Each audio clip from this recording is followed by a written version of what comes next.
soleil. Bonjour, de nouveaux purs rayons pleins d'énergie. Bonjour, tu viens de te connecter à la grâce de vie. Bonjour, encore une fois tu as ouvert les yeux. Bonjour, les froids sourient, dis merci au divin. Bonjour, de nouveaux purs rayons pleins d'énergie. Bonjour, tu viens de te connecter à la grâce de vie. Bonjour, bonjour, bonjour, passe une agréable journée.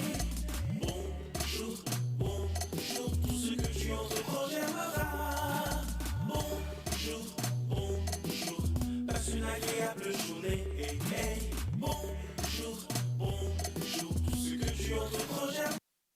Bonjour, bonjour à tous et à toutes. Bienvenue à votre émission e-matin, le rendez-vous quotidien qui vous permet donc de bien démarrer la journée ce lundi 9 juin 2025. Nous voulons vous souhaiter, en tout cas toute l'équipe de e-matin, vous souhaite un très bon début de semaine rempli d'énergie, de bonnes nouvelles et que cette semaine vous apporte inspiration, que cette semaine vous apporte force, que cette semaine vous apporte motivation pour vous permettre d'atteindre surtout vos objectifs. Et ce matin, nous voulons faire un clin d'œil à tous ceux qui se prénomment Diane, qui sont à l'honneur. Bonjour à toutes les Diane, à toutes les Diana. Nous avons une Diane à la rédaction d'Electron Télévision. Bonjour à toi et bonne fête. Et joyeux anniversaire à tous ceux qui ont un an de plus ce matin, ce 9 juin 2025. En tout cas, la grande famille, la grande équipe du matin, confortablement pour vous servir à la tête Minganudi Dina Love, qui est devant ses 1000 boutons en train de toucher par-ci par-là, accompagné de Mouga Bogel, notre ingénieur de son. Je n'oublie pas la diffusion, en tout cas, toute l'équipe est en place, installée pour vous servir. Et aujourd'hui, on va parler de beaucoup de choses dans ce tout premier numéro de la semaine. On fait un petit coucou également à nos auditeurs de la radio IFM qui ne cessent de nous envoyer des messages. Merci pour votre fidélité. Un petit bonjour également à nos internautes, à tous nos fidèles téléspectateurs. Vous pouvez interagir avec nous sur notre page Facebook Electron TV Tchad ou laissez tout simplement vos messages sur le 63 08 41 77. Alors pour ce tout premier numéro de la semaine, on va faire un tour dans la province du Mayo-Kébi Est. On va faire un tour chez mes parents Banana. Voilà, on va démarrer là-bas avec une très belle vidéo pour vous permettre de vous installer confortablement. Bonjour à tous mes parents Banana, à tous les ressortissants de la province du Mayo-Kébi Est. Bonjour à vous. Voilà, on va du côté de la région, on retrouve Minganodi Dina Love qui nous propose donc cette très belle vidéo avec un très bon rythme que vous allez aimer, que vous allez apprécier, je suis très sûre. On va esquisser quelques pas de danse. Question de s'échauffer un peu parce que voilà, ça va être du lourd ce matin sur ce plateau. Donc, on y va, on danse un peu et puis on revient sur ce plateau.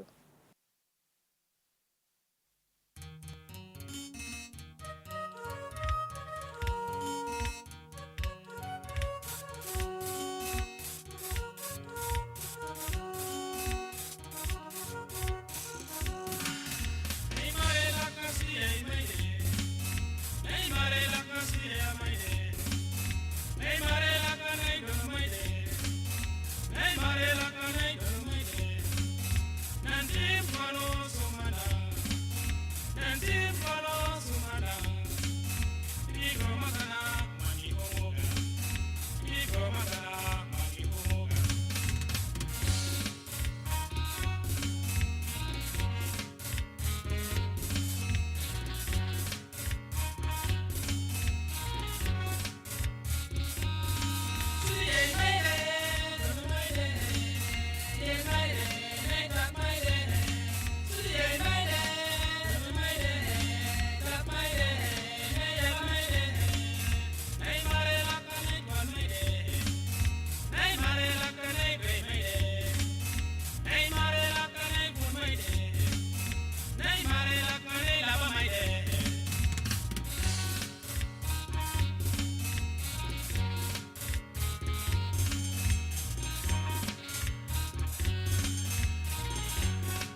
Alors, j'espère que vous avez aimé le clip, vous avez aimé le rythme, vous avez aimé le son. On était du côté de la province du Mayo-Kébi Est. Un petit coucou à tous les ressortissants de cette province-là. Et une fois de plus, bon début de semaine à tous et à toutes. Le premier numéro se poursuit et tout doucement, vous pouvez interagir avec nous sur le 63 08 41 77 pour faire coucou à vos proches, participer à l'émission, envoyer des messages à nos chroniqueurs qui vont se relayer tout à l'heure ici sur le plateau pour aborder différents sujets. Et ce tout premier numéro, nous aurons deux grandes chroniques. Nous allons parler ressources humaines avec M. Clément Sianka. Nous parlerons également de l'agriculture avec le paysan, on l'appelle affectueusement le paysan, M. Miadé, qui sera également sur ce plateau. Nous allons vous proposer également des clips et des capsules pour agrémenter votre matinée, pour vous permettre de bien démarrer la journée. Et nous allons à présent parler bien-être. Nous retrouvons Dr Manikassé qui nous parle un peu des seins. Voilà, j'ai dit ça comme ça, les seins. Je vous laisse découvrir de quoi il s'agit dans cet élément.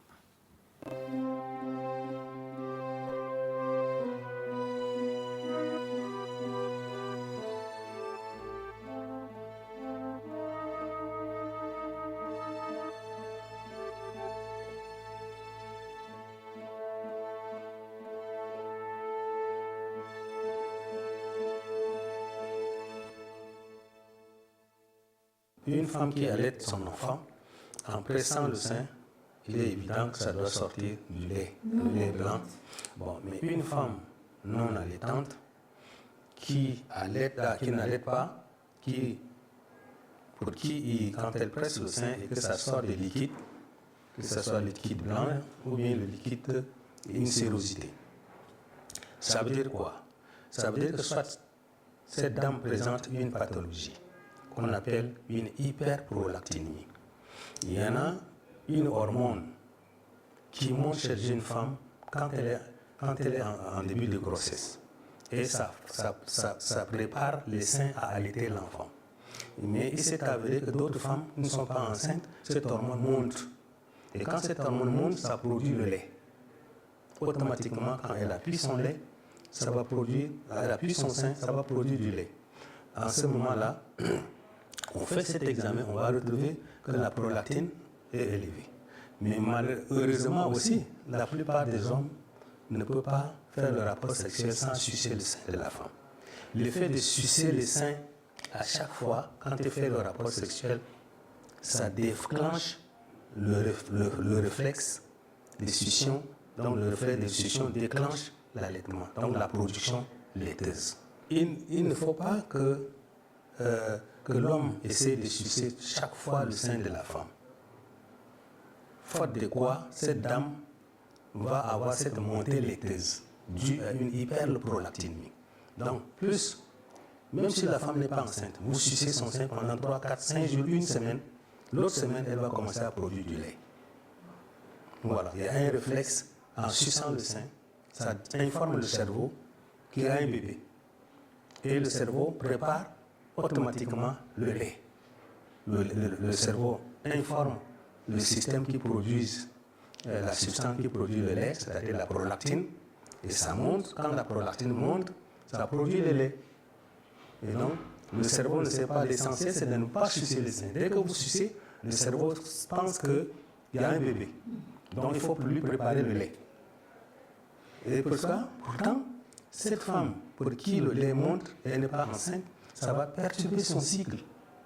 Elle ne va plus voir ses règles. Et quand vous voyez les femmes qui viennent nous voir, docteur, moi je n'ai pas vu mes règles, quand on presse son sein, ça coule. Quand ça coule, on dit, mais nous on sait déjà soit son copain suce, ou bien son mari suce le lait, ou bien il y a une pathologie qui se situe au niveau du cerveau, qu'on appelle un adénome. Cet adénome-là produit aussi cette glande-là, cette hormone-là qui produit le lait. Donc un adénome hypophysaire. Et ça produit cette glande. Ça, c'est une maladie qui est là avec elle, ou bien l'homme suce tout le temps son sein et ça produit le lait. Et en ce moment, elle ne verra pas les règles. Parce que, comme vous le voyez, la femme qui allaite l'enfant régulièrement, elle ne voit pas les règles. Et donc, c'est la même chose, quand le lait commence à sortir, ça lui perturbe les règles. Elle ne voit plus les règles. Elle va dire qu'elle est enceinte. Donc, voilà. Mais hier, moi posé la question, j'ai dit non. Il ne faut pas confondre l'allaitement maternel exclusif qu'on conseille aux gens en disant que l'allaitement maternel exclusif protège la femme contre le sein, contre le cancer du sein. La question m'a été posée, et si le mari tète tout le temps le sein, est-ce qu'elle ne va pas avoir le cancer? J'ai dit attention, c'est des choses différentes. La femme qui allait l'enfant, auparavant, elle avait 9 mois de grossesse, elle ne voyait pas les règles. Et ensuite, elle a accouché. Elle a accouché, elle continue à allaiter son enfant, les règles ne vont pas venir. Or, le système des règles est dû à une production d'une hormone qu'on appelle estrogène. Et cet estrogène qui produit le lait est souvent responsable des cancers du sein. Or, une femme qui n'allaite pas, elle n'a pas de règles. Et une femme qui allaite bien son enfant, elle n'a pas de règles. Donc c'est pour ça qu'elle est couverte. Elle est protégée parce que cette hormone ne produit pas.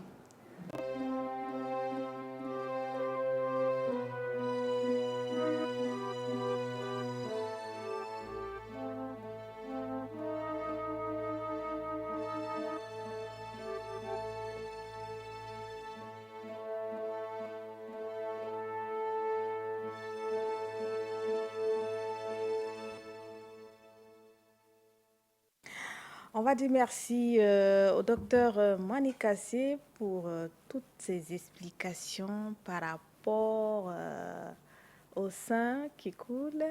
Les mamans s'inquiètent souvent.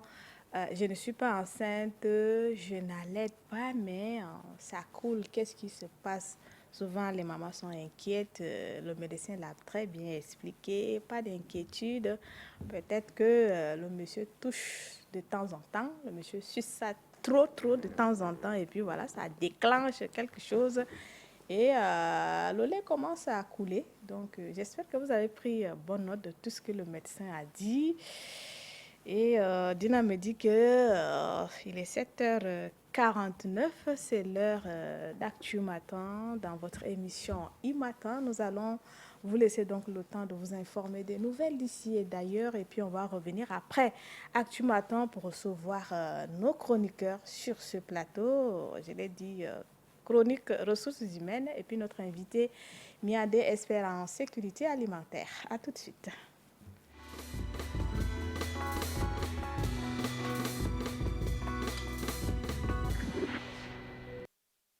C'est un véritable coup de massue sur les opérateurs économiques tchadiens. L'interdiction d'accès au territoire américain imposée aux ressortissants du Tchad par le président Donald Trump fait craindre de sérieuses perturbations commerciales. Cette décision, perçue comme une sanction diplomatique, s'annonce comme un véritable frein pour les relations économiques entre les deux pays. Le Tchad, dont l'économie est fortement tributaire de ses exportations, en particulier de son pétrole brut, voit ainsi l'un de ses marchés extérieurs menacé. À titre d'illustration, le pétrole représente à lui seul près de 69,4% des exportations du pays. Viennent ensuite l'or, 25,4%, les graines oléagineuses 3,78%, ainsi que la gomme arabique, le coton, le sésame, l'arachide, le cuir et d'autres produits bruts destinés au marché américain. Au cours des 5 dernières années, la valeur totale des échanges entre le Tchad et les États-Unis s'est inscrite dans une dynamique ascendante, atteignant 304 milliards de dollars en 2023, dont 124 milliards pour le seul pétrole brut, une croissance qui pourrait brusquement s'inverser avec cette mesure restrictive. Si aucun accord bilatéral de commerce ou d'investissement ne lie formellement les deux pays, les exportations tchadiennes bénéficiaient néanmoins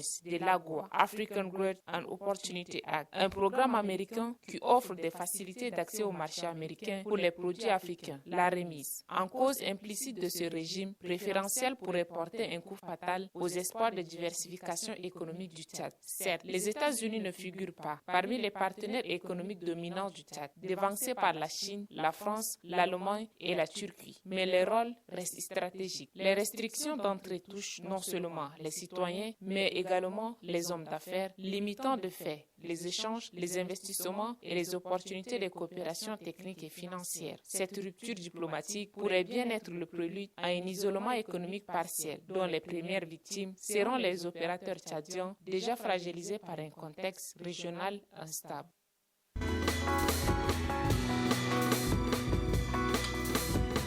Le poste fait il y a quelques jours par le contrôleur de l'autorité indépendante de lutte contre la corruption, AICL, est devenu viral sur les réseaux sociaux. Abderrahmane Djougourou, il s'agit de lui, a indiqué que si certains individus tapis dans l'ombre continuent d'influencer ou de manigancer le travail de cette institution, à la fin de cette année, il va rendre son tablier, c'est-à-dire démissionner de son poste. Cette menace doit être prise au sérieux. C'est pour vous dire que les intouchables existent bel et bien dans cette République. L'équipe de M. Abderrahmane Djougourou n'a pas les mains libres pour faire le travail d'assainissement et de salubrité publique que le président de la République, le maréchal Mamad Idriss Déby Itno, lui a confié. Il y a des individus qui pillent les ressources financières du pays, mais qui empêchent cette institution de faire son travail sous prétexte qu'ils appartiennent au sérail, sinon ils sont des protégés. C'est ainsi qu'ils mettent les bâtons dans les roues de l'équipe qui chapeaute cette institution mise en place pour traquer les voleurs de la République et récupérer tout copec de l'État détourné. Aujourd'hui, ces voleurs, forts de leur proximité, peut-être avec certains pontes du régime, pensent qu'ils sont à l'abri de toute poursuite judiciaire. C'est pourquoi ils font feu de tout bois pour bloquer cette institution qui a pour mission de moraliser les agents de l'administration publique. Le contrôleur de l'AICL n'a pas les mains libres pour traquer les fonctionnaires indélicats qui se sont rendus coupables des détournements de centaines de millions de francs CFA dans les caisses, privant ainsi l'État de ses revenus légitimes. Si on donne carte blanche à M. Abderrahmane Djougourou, plusieurs têtes tomberont dans les mailles du filet de la police. C'est pourquoi on utilise tous les subterfuges pour le décourager afin qu'il jette l'éponge. Il faut laisser cet homme mettre hors d'état de nuire ceux qui pillent les ressources financières de l'État. Il est de bon aloi que le chef de l'État donne les moyens conséquents à cette institution pour lui permettre d'arrêter tous ceux qui ont mis à sac l'économie nationale. Les pouvoirs publics ne devraient pas s'y mixer dans les affaires de cette institution qui doit mettre au pas, sinon remplir les prisons du pays par ces pilleurs à ciel ouvert des deniers publics. Le président de la République, initiateur de cette institution, ne devrait pas laisser ce contrôleur démissionner. Aujourd'hui, le plus mauvais exemple de ce qui s'est passé au ministère de la Santé publique et de la Prévention continue de hanter encore les esprits. Des gens qui ont plongé leur barbichette dans la corruption auraient tous remis en selle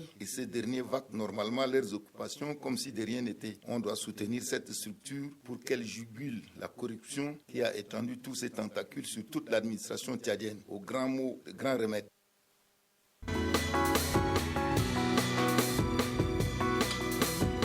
في تشاد يتزايد استخدام الطبق لا سيما بين الشباب، وهذه ملاحظة مقلقة على الرغم من أن الطبق يشكل آفة اجتماعية حقيقية وتحديا كبيرا للصحة العامة. ينتشر التدخين في المناطق المحظورة حول المدارس والمستشفيات والملاعب الرياضية التي أصبحت أماكن للتدخين. يعد التدخين في تشاد ظاهرة متعددة العوامل تؤثر تداعياتها سلبا على المجتمع ككل. في هذا الصدد تشرح لنا الدكتورة نينوجي بايرو طبيبة الصحة العامة المخاطر الصحية المرتبطة بتعاطي الطبق، إذ يعد التدخين تحديا يوميا، وللحد من آثاره الضارة على صحة الإنسان لابد من تكثيف الحملات التوعوية من أجل إنقاذ المتعاطين من الشباب، كما ينبغي التخطيط لجهود تثقيفية أوسع نطاقا على مستوى الأسرة ورفع مستوى الوعي بحالتهم الصحية، إذ تؤثر آثار الطبق على جميع أجهزة الجسم تقريبا وتزيد من خطر الإصابة بالعديد من الأمراض.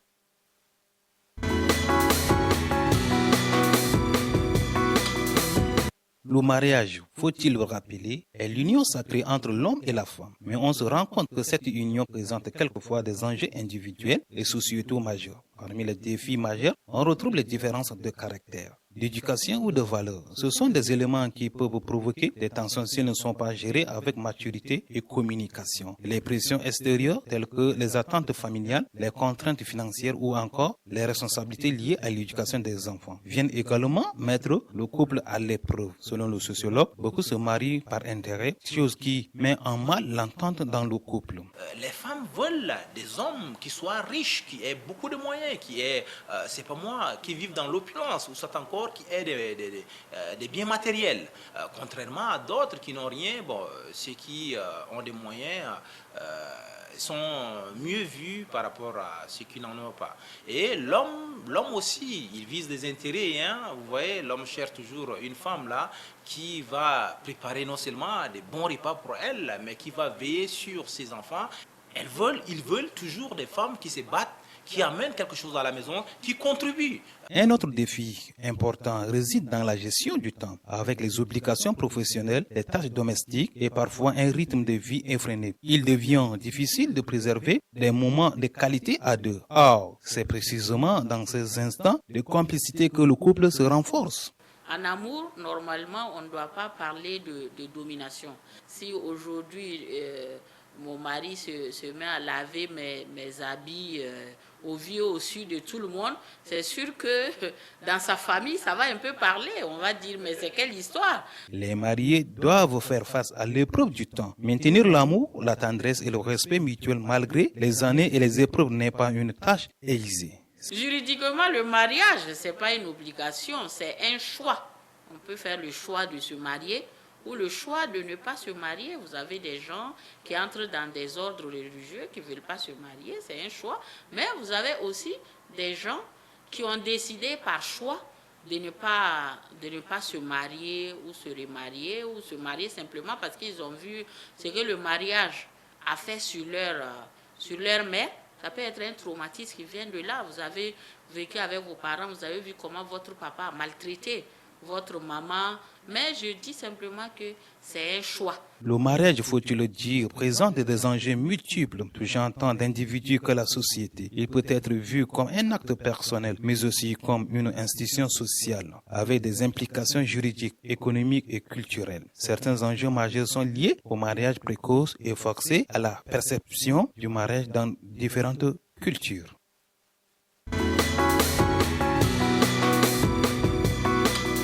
Nous sommes très heureux cet après-midi d'être là pour parler de ce que c'est que le VIH-Sida. Vous avez vu, il y a une pléthore de personnes là, au niveau de Mamira, en train de nous écouter parler du VIH-Sida. Et donc, on trouve que le VIH-Sida n'est plus un sujet tabou de nos jours. Nous en avons parlé depuis 1981 jusqu'à nos jours et nous continuons d'en parler. Et nous sommes très heureux parce qu'au niveau de la prévalence même du Tchad, le taux a diminué. Nous sommes à un taux de 1% déjà. On était à 1,3%, maintenant nous sommes descendus à 1%. C'est formidable parce que des séries de sensibilisation au VIH-Sida se sont faites et ça a eu des résultats, ça a eu des portées. Et donc nous voulons dire, au nom de la Fondation Melom, qui est ici présente, nous voulons dire que la Fondation Melom a juste une partie de ses objectifs, c'est la sensibilisation au VIH/SIDA. Nous avons l'autonomisation, nous avons l'entrepreneuriat, mais nous avons aussi cette capsule-là de sensibilisation au VIH/SIDA. Et c'est dans ce cadre précis d'action-là que nous sommes là, à Mamira, entourés de personnes très compréhensives, de citoyens très responsables qui nous ont écoutés du début à la fin. Et nous voulons dire qu'il y a de l'espoir. De l'espoir d'ici l'horizon 2030, il y a de l'espoir. Nous voulons croire en des comportements très responsables de la part des citoyens tchadiens parce qu'ils sont à l'écoute. Ils sont à l'écoute et ils veulent chaque jour changer de comportement.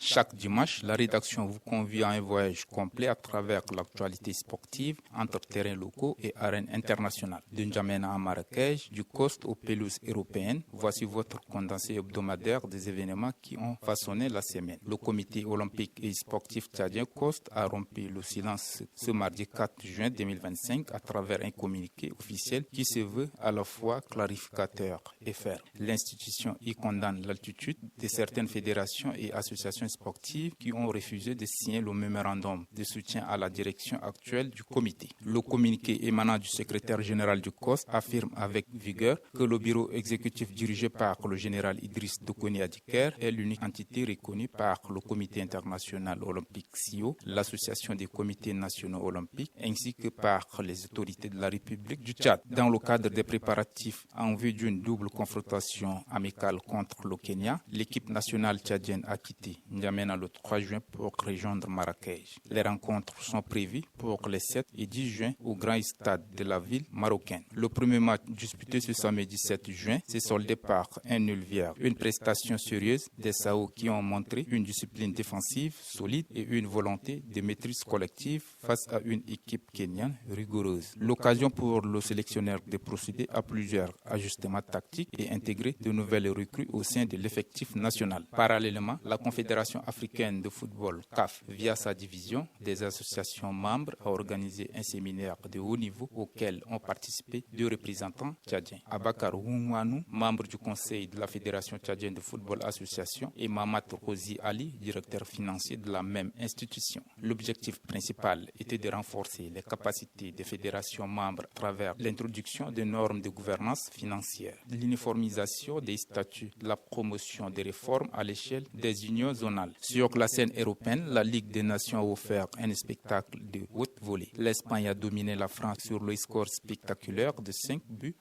dans un affrontement empreint de rebondissements et de virtuosité offensive. Rendez-vous est pris pour dimanche prochain pour une nouvelle édition de votre rétrospective sportive.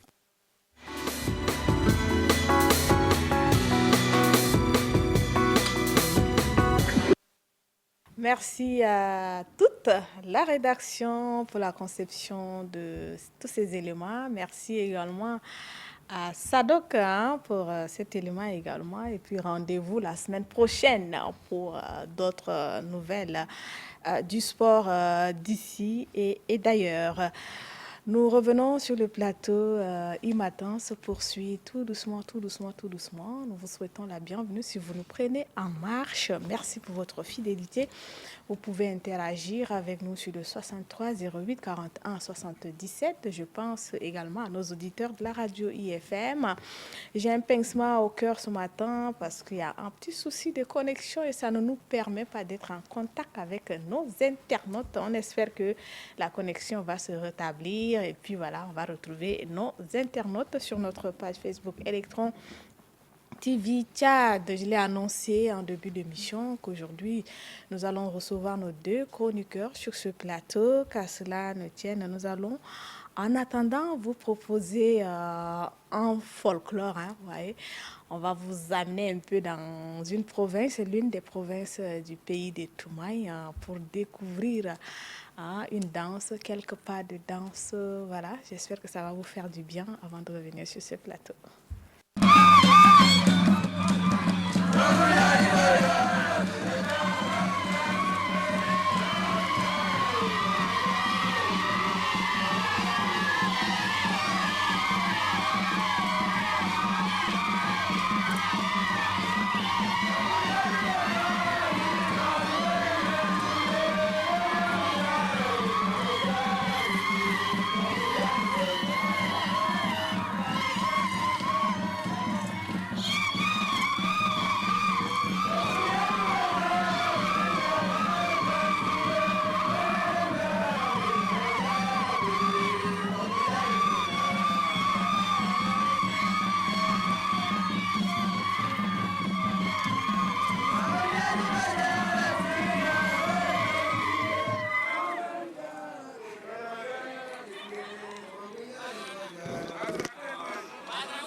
Voilà, nous étions dans la province du Moyen-Chari, l'une des 23 provinces du pays, et nous vous avons proposé donc cette danse initiatique chez les Nielim de Sarre, dans la province du Moyen-Chari. Voilà ces jeunes-là qui séjournent en brousse, qui font 1-2 mois en brousse, ils apprennent des tas de choses et à la sortie c'est une très grande danse qui est organisée et puis ces jeunes initiés essaient d'esquisser quelques pas de danse. Vous avez vu la foule, n'est-ce pas, sortie donc très nombreuse pour venir assister à cette danse, une foule composée peut-être des parents de ces initiés-là qui viennent pour voir leurs frères, voir leurs enfants, voir leurs neveux danser. Voilà, donc, et ça fait du bien. C'est ça aussi la culture tchadienne. Nous avons plus de 200 quelques ethnies dans notre beau pays, le Tchad, et chaque ethnie a donc sa culture. Et puis voilà, c'est un plaisir pour nous, un plaisir pour toute l'équipe de Imatin de temps en temps de vous faire voyager dans quelques-unes de ces provinces, de vous montrer la culture, de vous montrer les danses de ce pays-là. J'espère que vous avez aimé. Si c'est le cas, envoyez-nous tout simplement un petit message pour nous dire, voilà, comment est-ce que vous trouvez cet élément-là? Est-ce que ça vous a plu? Voilà. Le numéro, c'est le 63 08 41 77. Imatin, c'est également un peu de divertissement pour vous permettre donc de bien démarrer la journée, de bien démarrer la semaine. On va demander à Mingano Djidjina Love, notre grande réalisatrice, de nous proposer encore une transition musicale. Peut-être on va retrouver le baobab de la musique tchadienne, Ingamadi Muchos, voilà, qui va nous proposer quelque chose pour permettre également à nos fidèles téléspectateurs, internautes, de se divertir un peu avant de revenir donc pour retrouver nos chroniqueurs sur ce plateau de Imata.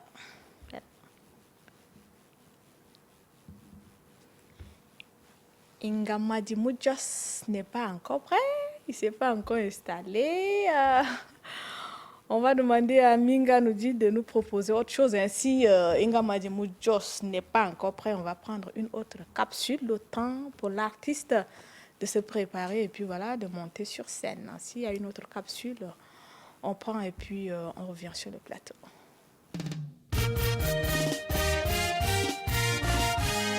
Prudence alcool. Consommez avec modération. Un verre et encore. Alors 3 verres, bonjour les gars. Nous soutenir nous dit que notre Castini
Kassatoli.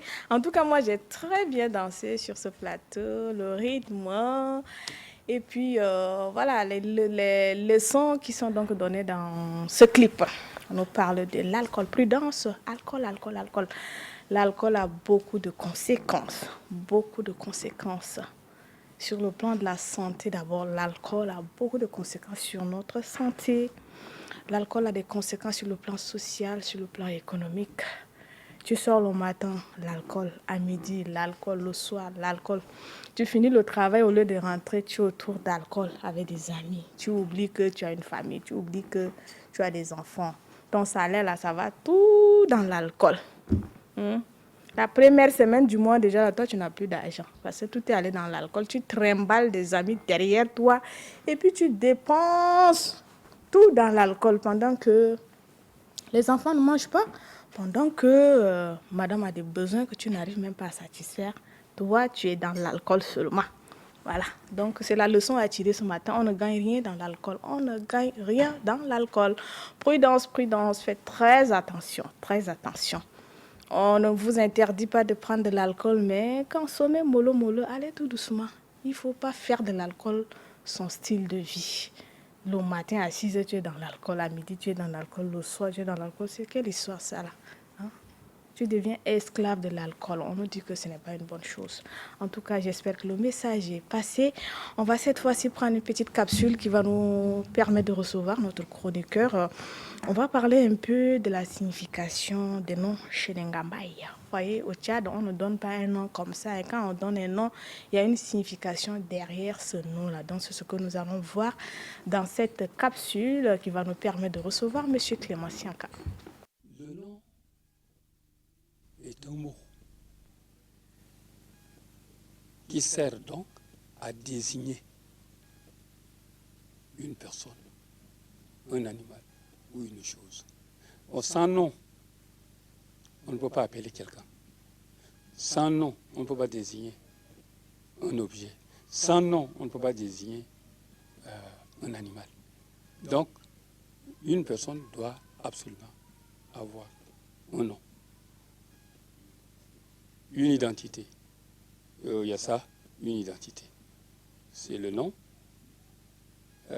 Comme nous disons très loin là-bas, en langue, que on est rinang. Donc ce que l'homme fait, ce que l'on fait, qui peut devenir un nom que vous pouvez porter dans l'avenir. Mais alors, à la naissance, qui peut donner le nom, qui peut attribuer un nom? Le plus souvent, c'est le père. C'est votre père, votre propre père. Ou bien votre oncle paternel. Pour dire le frère, pas oncle, mais pour dire le frère de votre père. Un parent proche de votre père peut vous donner un nom, on peut vous attribuer un nom, au nom de la famille. Il y a plusieurs sortes de noms. Nous pouvons dire des pseudonymes, nous pouvons dire des noms de famille, nous pouvons dire les noms de baptême, les noms de peuple, les prénoms, les sobriquets, les noms communs, noms propres, noms de théâtre. Donc, quand vous êtes des artistes, vous pouvez avoir des noms qui vous permettent de jouer de rôle. Et alors, si c'est votre père, il vous donne un nom par rapport à son existence, par rapport à ce qu'il a vécu et par rapport également en pensant au futur. Il peut vous donner un nom. On dit Djetroa là, par exemple. Djekingane, par exemple. Ndjeraro, par exemple. Mbaye Lao, par exemple. Lao. On donne des noms par rapport, que ce soit au passé, du père ou de la famille, au présent. On dit oui. Il y en a qui disent Rémadj, par exemple. C'est ça. Et par rapport au futur, Djerane, on dit comme ça, pour le futur. Djekingane, on peut donner comme ça, parce que l'enfant naissant n'a rien encore sur lui, mais c'est dans l'avenir qu'il fera. Donc, on donne des noms par rapport à ces trois temps-là, au passé, au présent et au futur. Mais c'est lui qui, si la femme est en grossesse et que son mari décède, l'enfant qui naîtra prendra un autre nom. On dit Djerandouba. Par exemple, c'est ça, n'est-ce pas? Ngardouba, Bainandouba, c'est des noms comme ça. C'est-à-dire des enfants qui sont nés après leur père. C'est ça, hein? Et on leur donne des noms. Ndouba. Le plus souvent, c'est des termes qu'on attribue aux... Ndouba, on attribue toujours aux hommes. Beaucoup, c'est aux garçons. Bainandouba, Ngardouba, Djerandouba. Dendouba, oui, et ma fille, oui. Mon père est décédé, j'ai mis au monde une fille, hein, comme ça, après, hein, et lui donne le nom Dendouba. C'est ma fille. Elle est très grande même déjà. Donc, Ndouba, Ndoda, ça veut dire qu'un enfant ou une fille qui naît après le décès d'eux. Voilà, nous revenons sur le plateau. Cette fois-ci pour parler ressources humaines avec M. Clément Sianka qui est confortablement installé. Nous allons prendre donc le jingle et puis on revient pour échanger avec M. Clément Sianka.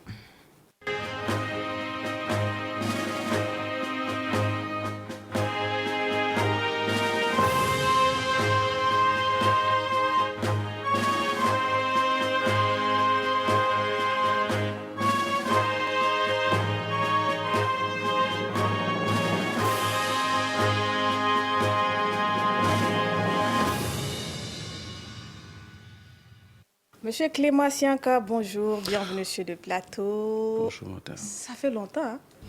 Oui, vous êtes parti, je suis parti, je suis revenu, vous n'êtes pas revenu. Donc, voilà. Et on se retrouve ce matin. Ouais, je pense que c'est vrai, ça peut faire 2 mois, peut-être déjà. Ouais, 1 mois et demi. Bon. Ouais. Bon, l'essentiel est que nous sommes là. Ça va. J'ai vu que vous étiez en forme ce matin. Oui, je suis en forme. Vous avez beaucoup dansé. Je parlais trop fort de l'alcool. Il semblerait que vous n'êtes pas d'accord avec Bien sûr que j'ai dit.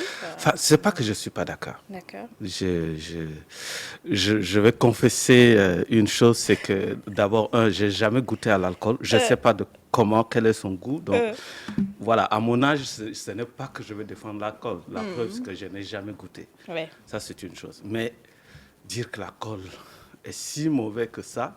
a beaucoup de conséquences. Vous n'êtes pas d'accord? Quand on exagère, quand on il y a abuse. des conséquences positives, il y a aussi des conséquences négatives. C'est évident. Donc, quelles voilà sont ces pourquoi. Conséquences positives? L'alcool fait vivre l'économie. D'accord. Vivre l'économie, ce n'est pas seulement les impôts que les brasseries payent, mais l'emploi que les brasseries créent. Donc, c'est beaucoup de familles qui font vivre. Je ne suis pas en train de dire qu'il faut y aller, je ne suis pas en train de dire ça. Mais regardez d'un côté et de parler que le côté négatif. Le côté négatif, c'est une manière d'éduquer une personne qui se donne à l'alcool, mais sans considération. Ça, je suis d'accord. C'est évident que vous ne pouvez pas vous réveiller à l'alcool demain. Midi, l'alcool, matin, l'alcool. Voilà, ça ne fait pas responsable, ça c'est sûr. Mais en même temps, vous voyez bien que la partie où je rigolais lorsque vous étiez en train de dire « ouais, la famille souffre à la maison et tout », même si la famille ne souffre pas, ce n'est pas parce que vous avez peut-être, vous gagnez 10 millions par mois, vous vous permettez de boire comme vous voulez et que la famille ne souffre pas, qu'on va vous laisser boire. Vous voyez un peu ce que je veux dire? Ce n'est pas la question financière, mais c'est la question de la personne. Donc, d'accord. L'alcool, modérément. Merci beaucoup. La parenthèse est fermée. Avec vous, nous allons parler de l'ONAPE. On va parler de l'ONAPE, un sujet abordé depuis la semaine passée. Nous avons abordé le sujet de l'ONAPE la dernière fois et juste pour terminer, je pense qu'on n'a pas assez de moments, de minutes pour y consacrer, mais l'Office national de la promotion de l'emploi, aujourd'hui l'ONAPE, mais il faut déjà se dire qu'avant ça ne s'appelait pas l'ONAPE, ça s'appelait l'ONAMA, je pense, voilà, l'Office national de la main-d'œuvre. Ah, ok. Ça, c'est l'ancienne appellation donc, de l'ONAPE. Et c'est une institution publique sous tutelle et qui a donc le monopole de la gestion de la main-d'œuvre. De la gestion des statistiques, nous le disions la dernière fois, de la gestion aussi du placement.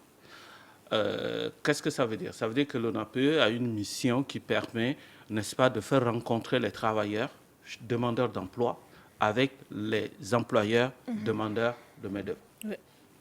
Donc l'ONAPE joue ce rôle-là et je précisais la dernière fois, c'est important encore de le préciser aujourd'hui, je ne suis pas un agent de l'ONAPE, je ne suis pas un agent de publicité pour l'ONAPE, dans tous les cas je ne pense pas qu'ils en ont besoin, mais simplement je le dis pour voir l'interaction de l'ONAPE avec les ressources humaines. C'est beaucoup plus dans ce sens. Et quelles sont ces interactions que nous avions déjà dit la dernière fois? L'interaction, la première, c'est lorsque vous êtes en train de publier une annonce d'emploi. Vous publiez une annonce d'emploi, vous êtes libre d'utiliser les journaux, vous êtes libre d'utiliser les voies aujourd'hui disponibles, mais c'est aussi important de se référer à l'ONAPE parce que l'ONAPE a une base de données, est censée avoir une base de données. Le mot censé est censé utiliser d'avoir une base de données des demandeurs d'emploi selon leur profession, leur formation, leur expérience et toute une panoplie de ce qui est très logiquement chaque demandeur d'emploi est censé aller à l'ONAPE, prendre sa carte de demandeur d'emploi et l'ONAPE a une fiche vous concernant et qui vous met dans ces statistiques pour dire voilà, tel monsieur, telle dame, formation comme ça, ayant expérience ainsi, est disponible pour l'emploi. Et donc, cette carte, logiquement, dès l'instant que vous trouvez l'emploi, vous remettez la carte à l'ONAPE. Donc ça aussi, c'est la partie que les gens ne voient pas trop. Vous remettez et comme ça, si vous redevenez disponible pour le travail, vous repartez et puis vous récupérez la carte. Vous récupérez la carte. C'est normalement comme ça d'abord pour la question même de demande d'emploi que ça fonctionne. Maintenant, vous, en tant que RH, comme je disais, vous partez laisser votre besoin à l'ONAPE. Elle va faire le premier tri avec ce qu'elle a sur sa base. Voilà, vous cherchez un directeur financier. Voilà les personnes qui sont disponibles, qui cherchent ce poste-là. Et on vous donne le fichier avec toutes les indications nécessaires. Vous pourrez exploiter ça en plus des dossiers que vous recevez par les canaux que vous avez déposés, les journaux ou sur le net ou sur Facebook. Aujourd'hui, les gens utilisent beaucoup, ou sur LinkedIn ou des choses de ce genre. Vous utiliserez ça pour compléter toutes les informations. Maintenant, si vous avez fait ça, attention, je le disais, l'ONAPE n'a pas pour vocation de vous imposer une candidature. Non, ce n'est pas son rôle. Elle vous met simplement toutes les données nécessaires pour vous permettre de mieux juger. Ça, c'est important de le préciser. Maintenant, dès l'instant que vous avez recruté et que vous êtes bon, l'ONAPE n'a plus rien à faire. L'ONAPE reviendra lorsque vous donnez à cet employé-là que vous avez choisi un contrat, et ce n'est pas n'importe quel contrat, si la durée du contrat d'affilée est d'au moins 6 mois, le contrat est visé par l'ONAPE. Ça, c'est la loi qui le dit. Donc, 6 mois, un CDD de 6 mois et au-delà, l'ONAPE le vise. Si c'est un CDI, un contrat à durée indéterminée, l'ONAPE le vise. En dehors de ça, l'ONAPE, pour vous, ça n'intervient plus. Ça, c'est pour les employés nationaux. Et il faut encore préciser que toutes les prestations donc, de l'ONAPE pour les employés nationaux sont gratuites. L'ONAPE fait une prestation qui est en faveur de la promotion de l'emploi des nationaux. Il faut bien le préciser. J'insiste tellement dessus parce que c'est aussi une politique nationale pour permettre à ce que les Tchadiens aient accès aux emplois dans leur propre pays. Et tous les pays le font pareil. Ce n'est pas une question d'exception tchadienne. Maintenant, quitte de ceux qui sont des expatriés et qui sont employés. On fait comment? Le processus voudrait que lorsque vous lancez un avis de recrutement, vous cherchez un directeur général, je ne sais pas de quoi. Je prends ça, c'est peut-être plus facile de l'imaginer. Vous ne trouvez pas. Vous avez lancé l'avis, l'ONAPE a fait des recherches, vous-même vous avez fait, vous n'avez pas trouvé. Vous avez republié à nouveau, vous n'avez pas trouvé. Et à ce moment-là, vous faites la demande à l'ONAPE d'avoir un expatrié. Puisque l'ONAPE a participé à la recherche de votre compétence que vous cherchez et elle confirme qu'elle n'en a pas. Donc à ce moment-là, on ouvre la porte aux non-nationaux pour postuler. Ça, c'est, je parle dans la règle. Oui. Et à ce moment-là, la personne va venir, l'ONAPE étant au courant de tout, l'ONAPE va lui donner son autorisation de travailler au Tchad avec un contrat d'1 an renouvelable, une fois, maximum. Donc, un expatrié est censé travailler. Et là, comme je dis, la prestation à ce moment-là n'est plus gratuite. Vous ne pouvez pas avoir l'autorisation d'emploi pour un expatrié gratuitement. Non, ça inclut. Vous devez payer à l'ONAPE. Vous payez quelque chose à de l'ONAPE. frais à l'ONAPE, que je me réserve de dire. Mais voilà, si vous vous approchez de l'ONAPE, vous savez, le taux a évolué. Les choses. Donc aujourd'hui, c'est un autre taux qui est appliqué, qui est connu pour ça. Et avec l'autorisation d'emploi, l'autorisation de travail que l'ONAPE a donné à cet expatrié-là, ça lui donne droit maintenant automatiquement à la carte de séjour. Parce qu'au bas de l'autorisation d'emploi, il y a le service de l'immigration qui signe automatiquement. Ça, c'est la police qui intervient. Et donc, maintenant, avec la police et l'ONAPE, vous partez maintenant avec votre demande, votre autorisation d'emploi à l'immigration. L'immigration vous donne votre carte avec toutes les formalités. Vous payez à l'immigration la carte de séjour et tout ce que ça fait selon la catégorie de pays où vous venez, ainsi de suite. Donc ça, c'est normal. Par contre, là où ça pose toujours de problèmes, c'est qu'il arrive des fois, on voit au Tchad des gens qui occupent des fonctions, des expatriés, ou plutôt expatriés, ce n'est pas le bon terme en fait, des non-nationaux qui occupent des fonctions que très logiquement les nationaux pouvaient occuper. Logiquement, l'ONAPE a le droit de contrôler les entreprises. D'interpeller cette entreprise qui... Oui, tout à fait. Oui. D'abord, quand l'ONAPE peut arriver dans une institution, va faire les vérifications pour savoir si d'abord vous avez recruté correctement, vous avez fait viser votre contrat à l'ONAPE selon la règle, et s'il y a des expatriés, est-ce que tout va bien?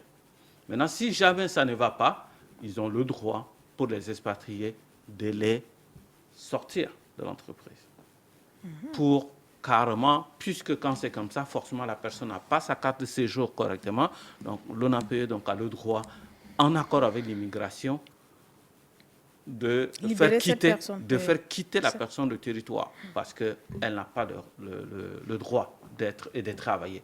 Maintenant, si je retombe dessus parce qu'en réalité, quand je disais vous êtes employé alors que le poste, un Tchadien pouvait bien l'occuper. C'est bien complexe. Sur le plan extérieur, les gens peuvent facilement, les Tchadiens disent facilement oui, pourtant on pouvait avoir de la... et tout et tout. C'est possible. Il y a des erreurs qui se font, des entreprises qui, pour des questions stratégiques, par exemple, bien qu'il y a des nationaux qui peuvent occuper des fonctions, par exemple, de directeur financier ou de directeur général, ce n'est pas qu'il n'y a pas de compétences. Mais eux, ils veulent avoir le contrôle de leurs ressources. Par exemple, c'est une multinationale qui s'installe. Une multinationale a besoin que le directeur réponde. Ce n'est pas que les nationaux ne répondraient pas aux ordres, mais ils veulent bien avoir le contrôle, être sûrs que leur investissement est bien géré et d'une certaine manière. Et voilà pourquoi ils font ça. Bon, après, c'est pas tout blanc, tout noir, mais voilà, il y a quand même des raisons qui font ça. L'autre qui, souvent je le dis, quand je parle de ce sujet-là, ça me revient toujours en tête, c'est que j'ai participé fort heureusement à la construction, par exemple, de Comé. J'ai vécu l'expérience et j'étais dans le groupe socio-économique qui donc aussi bien travaille pour les travailleurs tchadiens que pour les hommes d'affaires tchadiens, pour que les Tchadiens aient accès soit à l'emploi, soit au business du projet. Ben, on se rend compte que, par exemple, tout le monde, en son temps, on parle de soudeurs. On cherche de soudeurs, mais on n'avait pas de soudeurs tchadiens. Ah oui. Oui, parce que souder n'est pas le fait de prendre juste un chalumeau et puis de passer sur joindre deux barres de fer. C'est absolument pas. Il y a du professionnalisme qui est derrière. Vous allez souder des pipes qui vont être enterrées où leur durée de vie est vraiment des dizaines d'années. Ce n'est pas n'importe qui veut prendre un chalumeau et dire « ouais, je sais souder et puis je fais ». Et là, vous prenez un risque énorme d'utiliser ces personnes-là, par exemple, pour faire souder des pipes et que demain, le pipe va s'éclater et le pétrole va se déverser. Donc, non seulement on aura de pertes de pétrole, mais on aura un problème environnemental parce que le pétrole va aller polluer l'environnement. Donc, par exemple, c'est un des aspects qui, extérieurement, les gens s'effachent. Pourquoi on est obligé d'amener des Philippins, un soudeur d'ailleurs et tout, alors qu'on a plein... Non. Malheureusement, nous n'avons pas de compétences. Voilà, donc on avait en son temps, par exemple, aussi des problèmes de grutiers. Des grues d'une certaine qualité, il faut de la technologie, nous n'avions pas. Donc, simple grutier, on n'en avait pas. Donc, par exemple, et c'est là où c'est l'intérêt d'avoir des expatriés qui viennent avec leurs compétences.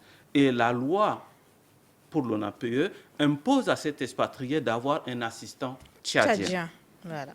Au bout d'un an, on évalue normalement, la procédure veut qu'on évalue cet expatrié en fonction de sa collaboration et de sa désignation d'un collaborateur tchadien dans lequel il transmet les connaissances totales.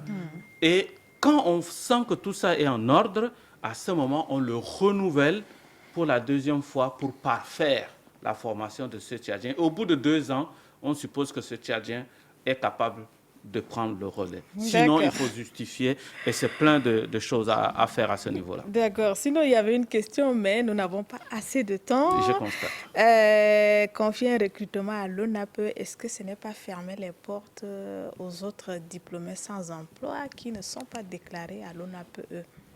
Très logiquement, très rapidement. Mais logiquement, tous les demandeurs d'emploi sont censés être inscrits à l'ONAPE. Parce que l'ONAPE aussi fait des statistiques. Normalement, le gouvernement est censé aller interroger l'ONAPE pour dire, au jour d'aujourd'hui, combien j'ai de demandeurs d'emploi, combien j'ai de chômeurs. Et on ne se déclare pas chômeur. C'est parce qu'on est inscrit, on a ses diplômes, c'est vrai, et on est inscrit à l'ONAPE. Très logiquement, mais malheureusement, le système ne fonctionne pas bien et effectivement, on a des vrais demandeurs d'emploi et qui ne connaissent pas l'ONAPE et qui ne sont pas là-bas. Ou tout au moins qui ne voient pas l'intérêt d'être à l'ONAPE. Donc évidemment, ça, ce n'est pas mon rôle, mais l'information est là, c'est soit l'ONAPE de faire son travail, soit aux demandeurs d'en faire. Voilà pourquoi on est capable d'avoir plutôt des cabinets de recrutement que eux voie large, et ainsi de suite, ainsi de suite. D'accord, merci beaucoup, M. Clément. C'est moi qui vous remercie. On se donne rendez-vous vendredi pour aller encore un peu plus en profondeur. Merci et très bon début de semaine à vous. Merci beaucoup. Nous sommes lundi aujourd'hui. Oui. Merci de me le rappeler et je prends mon temps. Nous vous accompagnons avec une capsule qui va permettre aux paysans de s'installer.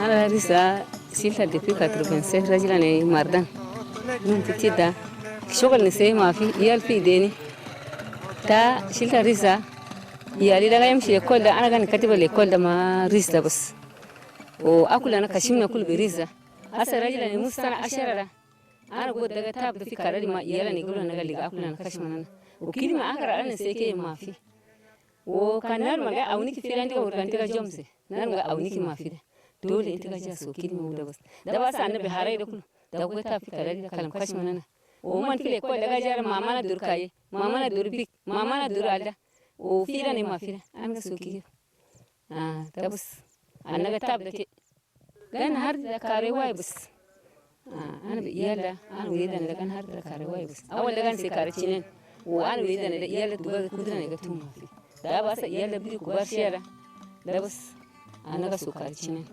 kare wai da kan nishi adil kan almi tumura mishil kan diga ligi demi 12 demi kan mishil 15 kun diga ligi mais almi kan tumu mafira parfois 3 4 5 dolke harta na riza awar hartu da adil hasara nasal gai ja shili sharje na riza awar zaman da sharje manga shili adil anna kulga ligiris anna kulga ligi almi figara ris wasara sharje adil ke mafi contrôle adil ma fi cherche adil ma fi anaga so da sanana kibis yom wadinda ga so adil ma fi ndori kenar mal awnuna ke nasal adil ke ga jake ga shilu cherche na risa ga awnina foga anna duru nasara anna duru da hu man kan ifakulena yoji jubulena motor al adil wala ifatulena machine al adil yoji hartulena risa solena adil anna duru se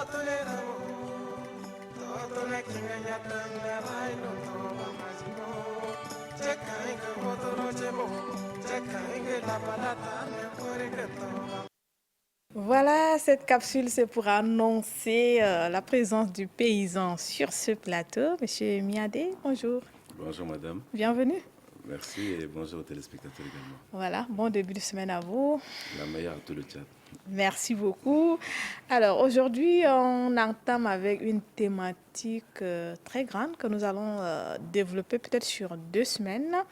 Nous voulons donc parler un peu des dynamiques conflictuelles entre agriculteurs et éleveurs, les déterminants, les défis, les enjeux et pistes de solutions. On plante le décor ce matin. Exactement. En fait, évoquer ce thème avec le contexte actuel, surtout par rapport au caractère saisonnier. En fait, c'est la saisonnalité qui est l'une des caractéristiques de ces conflits. Vous savez que c'est généralement entre le début de la campagne agricole, vers le mois d'avril, jusqu'à la fin, pratiquement vers la fin de l'année. On assiste régulièrement à ces conflits qui généralement ne sont pas aussi beaux en termes de bilan. Nous le regrettons et nous voulons bien penser avoir une pensée de mémoire respective pour les victimes, toutes les victimes, de tout ce que le Tchad a connu. Nous souhaitons paix à leurs âmes. Et je pense que pour évoquer cela, il est important de pouvoir évoquer en fait qu'est-ce qu'on appelle conflit. Le conflit, c'est en fait un choc. C'est un choc qui peut être appelé un affrontement autour d'un point précis ou bien de plusieurs points précis. Donc, il y a toujours deux entités qui sont en conflit. C'est le minimum qu'on puisse avoir en fait. Mais déjà, en termes de définition, il faut comprendre quels sont les niveaux de conflit. Il y a des conflits qu'on appelle les conflits, le niveau intrapersonnel, où soi-même, on arrive à avoir un peu un conflit entre ses désirs et ses obligations. Ça, c'est déjà un premier niveau de conflit. Le deuxième niveau, c'est interpersonnel. Interpersonnel, c'est entre deux individus qui connaissent le choc autour d'un point précis, mais de plusieurs autres points qui les divisent. Le troisième niveau de conflit, il se pourrait que ce soit au niveau intragroupe. À l'intérieur d'un même groupe, il se peut qu'il y ait des conflits, des choses qui les opposent pour une raison ou une autre. Le même groupe se divise. Donc ça, c'est intragroupe maintenant. Maintenant, il y a les conflits, ce qu'on appelle intergroupes. Donc 2 groupes maintenant différents. Le premier, c'était intragroupe. Le second, c'est intergroupe. Donc, entre 2 groupes différents, il y a un choc. Il y a un choc. Et il y a ce qu'on appelle les conflits à un certain niveau, on pourrait dire international, entre pratiquement les États. Ouais. Cela arrive et cela est toujours observé le plus souvent. Donc ça, c'est le niveau international du conflit maintenant. Donc il y a toujours un objet quelque part, une raison, justifiée ou non, qui fait que 2 États peuvent entrer en conflit. Nous n'allons pas nous étendre sur ce volet présentement. Mais il y a aussi la nature des conflits.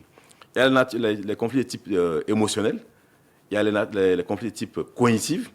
Les conflits de type émotionnel, c'est surtout cognitif, c'est en lien avec les croyances, par exemple. Oui. Émotionnel, c'est propre à l'individu, en termes de rancœur, d'inimitié, tout ça. Mais on a aussi les conflits qui sont liés pratiquement au côté structurel. Donc, en termes, par exemple, de ressources limitées, où les entités sont en conflit parce qu'ils veulent avoir accès à cette ressource-là. C'est le type de conflit qu'on rencontre le plus souvent c'est ce que nous avons, c'est l'un des types de conflits que nous avons régulièrement ici. Oui. Et donc, le type de conflit structurel permet de voir qu'effectivement, il y a un objet qui est convoité, dont des communautés ou bien des personnes sont en conflit par rapport à ça, parce qu'ils sont en compétition pour accéder à cette ressource. Que ce soit l'accès, le contrôle ou la gestion, dans ce sens-là, il y a un conflit. Donc, il faudrait comprendre ces différents niveaux de conflit-là pour aujourd'hui arriver à placer exactement dans quelle thématique, dans quel volet se trouvent les conflits agricoles éleveurs au Tchad. Maintenant, quand on parle, par exemple, des dynamiques conflictuelles, les dynamiques conflictuelles, on va voir un peu le niveau d'évolution, c'est-à-dire les mécanismes, surtout comment est-ce que ça prend naissance, comment est-ce que ça évolue, et comment est-ce qu'à un certain niveau, on peut arriver à un certain niveau de sévérité par rapport à cette dynamique-là. Donc, tant qu'on n'a pas cerné ça, on ne pourra pas comprendre les dynamiques conflictuelles dans ce sens-là. Et là, nous avons bien cadré en disant que ce sont les dynamiques conflictuelles entre agriculteurs et éleveurs au Tchad. Ouais. Vous voyez, c'est pas si j'ai un peu essayé de planter le décor pour que vous puissiez cerner un peu ce dont on parle. Ouais. Voilà. Maintenant, lorsqu'on évoque la question des dynamiques conflictuelles, c'est toujours, il y a un objet qui est en jeu quelque part, une raison quelque part. Ça peut être émotionnel, ça peut être cognitif, ça peut être structurel. Mais dans le cas, par exemple, des dynamiques conflictuelles, il faut comprendre l'objet de naissance. Comment est-ce que ce conflit a pris naissance?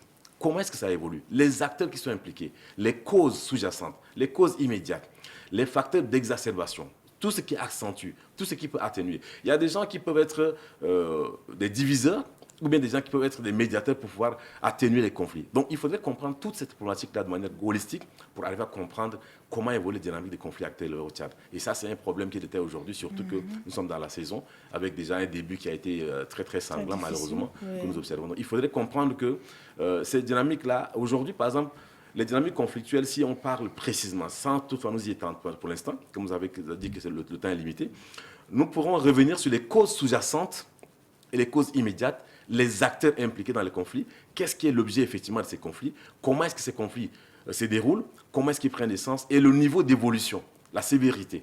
Parce qu'il y a des conflits qui peuvent être latents, il y a des conflits qui peuvent être ouverts, il y a des conflits qui, à un certain niveau de sévérité, on peut les maîtriser, il y a des conflits qui peuvent s'exacerber et en fin de compte, ça peut dépasser les dimensions où ça peut faire des dégâts assez énormes en termes de vie humaine, en termes de pertes matérielles. Mais il faudrait retenir que, fondamentalement, tout conflit n'est pas que destructeur.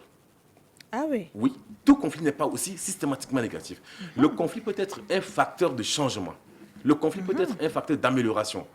Mais si c'est bien géré, justement. Effectivement, c'est là où j'allais dire. C'est si les conflits sont bien gérés, ça peut conduire à des changements. Parce qu'il faudrait comprendre les dynamiques en présence et quels sont les mécanismes à développer pour que ces conflits puissent être en fait contrôlés ou bien cernés dans un milieu où on peut comprendre que les conséquences ne sont pas si graves que ça. Mais si on fait l'erreur de mal gérer les conflits, ça peut dévier. Et c'est malheureusement parfois peut-être les cas qu'on observe. Donc voilà un peu pourquoi il faudrait comprendre que tout conflit n'est pas systématiquement destructeur. Mais la raison, en fait, pour laquelle il n'est pas destructeur, il faudrait comprendre quels sont les mécanismes de résolution. Comment est-ce qu'on arrive à résoudre ces problèmes? Comment est-ce qu'il est géré? Tant qu'on n'a pas défini ça, les conflits peuvent échapper au contrôle de l'humain. D'accord. Il y a un message. Pourquoi au Tchad, les conflits sont récurrents? Est-ce que c'est parce que c'est mal géré? Qu'est-ce qui se passe exactement? Ce serait peut-être mettre la charrue avant les bœufs, puisque nous avons dit que nous allons juste planter le décor avec les définitions de ce qu'on appelle conflit, le conflit, quelles sont les dynamiques conflits. Non, mais je pense que, Inch'Allah, si Dieu nous accorde la grâce, nous allons essayer de disséquer le thème pour que les gens comprennent exactement quels sont les déterminants.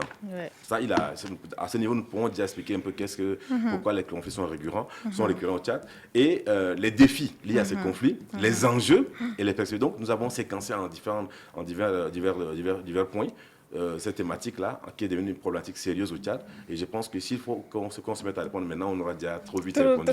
Mais les conflits ne sont pas seulement propres au Tchad, hein, dans toutes les sociétés humaines. Oui, tout à fait. Partout. Partout, sur les 4 points cardinaux, il n'y a que des conflits. Mais maintenant, le problème, c'est le niveau, la nature et les mécanismes de gestion. Comme on l'avait dit, si bien dit, tant qu'un conflit n'est pas bien géré, ça peut échapper. Et donc, c'est un peu pour répondre en résumé à ce qu'il a demandé. Mais lorsque nous allons venir par rapport aux déterminants de ces conflits, il pourra comprendre qu'est-ce qui fait qu'aujourd'hui il y a des conflits au Tchad. D'accord. Tantôt, vous avez parlé également que les conflits arrivent souvent autour d'un objet. C'est souvent autour d'un objet que les gens se battent. Dans notre pays, c'est quoi cet objet qui cause souvent des conflits? On parle souvent du foncier. Est-ce que c'est seulement le foncier? Les objets qui font, en fait, les points qui font, les objets qui sont source de compétition, principalement au-delà du foncier, on peut parler globalement des ressources naturelles. Si on reste dans notre thématique, dans le cadre qu'on a dit, ce sont les ressources naturelles. Et vous êtes un peu pressé comme le téléspectateur. Mais en réalité, aujourd'hui, qu'on le veuille ou non, les conflits sont inhérents à la société humaine. Et ce n'est pas propre au pays Tchad, en fait, à notre pays. Mais la société humaine dans sa globalité. Mais les éléments qui sont des facteurs qui peuvent exacerber les conflits, nous avons par exemple parmi les changements climatiques.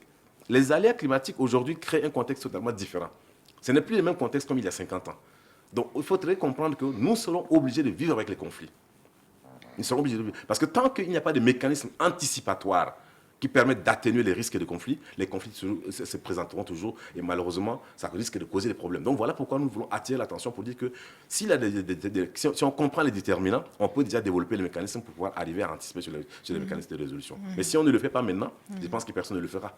Et donc, pour pouvoir, en évoquant ces problèmes, c'est pour juste contribuer afin que tous les acteurs, sans désigner un pôle d'acteurs de quelque part, mais tous les acteurs, que ce soit les acteurs institutionnels, les acteurs, les parties prenantes impliquées dans les conflits, que ce soit les populations, tous les acteurs sont concernés pour que les gens se mettent en place dans un cadre, par exemple, intégré pour pouvoir définir ces mécanismes-là. Mais attendons de revenir d'abord sur les déterminants, les défis, et je pense que nous pourrons répondre à vos questions. D'accord, on va ouvrir une petite parenthèse pour finir donc avec vous en parlant de ces derniers conflits sanglants de Mandakao. Vous avez été également sur le terrain pour compatir avec les victimes. Aujourd'hui, la situation n'est pas totalement calmée. Vous étiez sur le terrain également. Oui, la situation Quel est le message d'apaisement de cœur que vous pouvez donner ce matin? Aucune vie humaine ne doit tomber pour une raison ou une autre tant que Dieu n'a pas décidé. Nous voulons réitérer nos mots de condoléances à toutes les populations, à toutes les familles éplorées par ces récents conflits, mais aussi à tous les conflits au Tchad. Maintenant, la situation reste délicate. Il faudrait qu'on se le dise clairement, avec des tendances assez délicates. Mais aujourd'hui, il faudrait d'abord définir des mécanismes dans le cadre, par exemple, d'une mise en place de mécanismes intégrés où tous les acteurs doivent être mis ensemble pour discuter. Discuter et accepter de passer à autre chose. Accepter de passer à autre chose parce que si chacun fait un repli sur soi-même pour des considérations X ou Y, on risque d'arriver encore à un niveau qui peut dépasser le petit village de Mandakao. Mais nous souhaitons bien que, au regard de ce que nous avons vécu sur le terrain, plaise à Dieu que ce soit le dernier conflit agricole éleveur ou bien le dernier conflit intercommunautaire. Ça, c'est tous nos voeux que nous le souhaitons. Mais il faudrait déjà penser maintenant à mettre en place des dispositifs, non pas juste théoriques, mais des dispositifs opérationnels, avec des mécanismes qui sont vraiment intégrés, où tous les acteurs, nous disons tous les acteurs, et c'est définir un peu, je pense, des codes de conduite que chacun va respecter, et je pense que nous pourrons déjà arriver à cela. Mais avant d'arriver, ça vous demandez les pistes de solutions, mais allons d'abord dans les déterminants, nous allons comprendre, parce que tant qu'on n'a pas compris un problème, il est difficile de le résoudre. Il faudrait comprendre d'abord les déterminants. Qu'est-ce qui occasionne ça? Pourquoi on arrive à ce niveau? Quels sont les acteurs qui sont impliqués? Quels sont les risques possibles? Quels sont les défis? Quels sont les enjeux? Ce qu'on peut gagner, ce qu'on peut perdre. Je pense que le thème, il est vaste. Allons doucement, que Dieu nous accorde la grâce pour qu'on puisse arriver à ça. Mais nous souhaitons, nous réitérons de tous nos voeux que tous les acteurs arrivent quand même à mettre de côté leurs égos et que aussi l'État puisse permettre à ce que l'environnement soit propre à une question d'atténuation des risques de conflits et qu'au dorénavant, on ne parle plus de conflits au Tchad. Parce que toutes ces vies qui tombent, ce sont des Tchadiens qui tombent. Et nous ne voudrions plus qu'aucune vie tombe pour une question de conflit intercommunautaire, de conflit agriculteur. Désolé pour cela, vraiment. D'accord. Un message, toujours Mandakao. La personne demande qu'aujourd'hui, la tension est là. Il y a la saison de pluie qui est également là. Ne pensez-vous pas que cela aura des conséquences sur la culture cette année dans cette zone? Ce n'est pas que cela aura des conséquences. Nous sommes déjà dans la campagne. Oui, agricole. La campagne agricole a démarré. Quand nous avions fait le déplacement, vous savez que dans les coins un peu alentour, à Mandakao, un peu plus loin, plus au sud, vers la zone de Bainamar, de Tapol, des gens ont déjà mis en place des champs, ils ont fait des semis. Mais vous trouvez presque pas âmes qui vivent à Mandakao. Oui.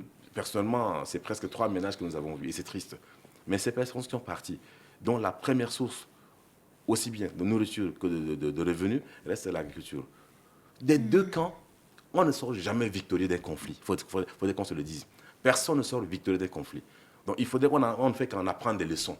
Maintenant, il faudrait que clairement, les acteurs puissent s'asseoir ensemble, qu'ils puissent identifier les causes. Parce que tant qu'on n'accepte pas de s'asseoir pour pouvoir se dire, voilà, moi je me crève l'œil, toi tu crèves l'œil, et puis on accepte d'avancer, même si je dois crèver mon œil gauche et que l'autre l'œil droit, il faut qu'on avance, on n'aura pas de solution. Ce n'est pas question de dire que non, non, on n'accuse pas quelqu'un dans un conflit. Tout le monde, comme disait une artiste, tout le monde est coupable. Il faudrait qu'accepter que on doit passer à autre chose. Et passer à autre chose, c'est accepter de s'asseoir, de dire des vérités, dire que ça ne tient pas. Moi, peut-être quelqu'un n'a pas de responsabilité, qu'elle n'a pas de responsabilité de l'autre. D'accord, on se serre les mains. C'est ce qu'on appelle la paix des braves. Mais pour la campagne, techniquement parlant, ce n'est plus possible de rattraper la campagne pluviale. Ce n'est plus possible. Parce que dans la zone soudanienne, déjà on est en juin, les travaux ne sont pas entamés, surtout dans le canton de Mandakao. Et aujourd'hui, tout le monde est parti. On ne sait pas où est-ce qu'ils sont partis. Et qui reviendra? Parce que il y a aussi le calendrier agricole. Donc ne pensez pas que c'est possible de rattraper pour la campagne pluviale. Ça va être difficile. Peut-être pour certaines cultures dont les semis peuvent être tardifs, vers le mois de fin juin, début juillet, peut-être éventuellement le sésame. Mais dans quel environnement sécuritaire? C'est ça la question. Parce qu'avec l'état de psychose que nous avons constaté, ce n'est pas aussi facile que les gens puissent rattraper la campagne. Et vivement que la paix revienne partout, dans tous les coins du Tchad. Et surtout, ma prière personnellement, qu'il n'y ait plus de conflit avec les éleveurs. Parce que le bilan n'est pas beau à voir. On ne gagne jamais dans un conflit. On ne fait qu'en apprendre des leçons. Voilà un peu ce que je puis dire. D'accord. Merci pour ce décor planté, M. Miadé. On se donne rendez-vous mercredi pour commencer à développer les différents axes de cette grande thématique qu'on espère que ça va apporter un changement dans la vie des Tchadiens. Vivement, nous l'espérons, nous le souhaitons vivement. D'accord. Merci. Je vais vous garder sur le plateau pour conclure cette émission. On va dire merci à toute l'équipe de production, Minganou Dinalov avec son assistant Nabi Malachi, Mouga Boguel, Tamibé à la diffusion, avec notre maman Ruth Baïdene qui coordonne tout. Merci à toute l'équipe de production. Nous vous laissons donc en compagnie de cette pensée. Parle peu, observe tout et n'oublie jamais que le silence protège mieux que 1000 explications. Voilà. Merci à tous et à toutes et nous vous souhaitons une très belle journée, surtout en compagnie de nos programmes. D'ici là, portez-vous bien et puis je vous donne rendez-vous mercredi dès 7h30. Allez, bye bye.